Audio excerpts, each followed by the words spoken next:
За премиерот Димитар Ковачевски дилеми нема во однос со согласеноста на ставовите меѓу власта и опозицијата околу уставните измени.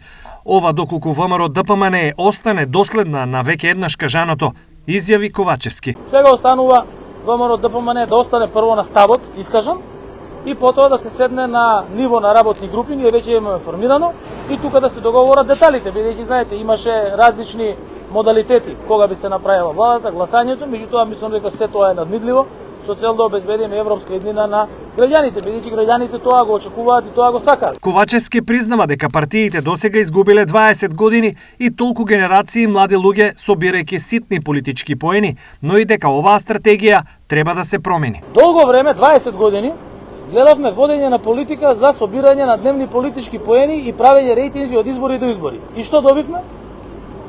Добивме 20 изгубени генерации, кои што одат да работат во странство, зимаат пасоши на други држави за да можат полесно да се снајдат. Па тоа ли е? И што ќе им одговориме на тие генерации? За 2 дена ова е втор повик од Ковачевски до ВМРО ДПМН на меѓупартиски разговор, повикувајќи се на лидерската средба од 7 јуни.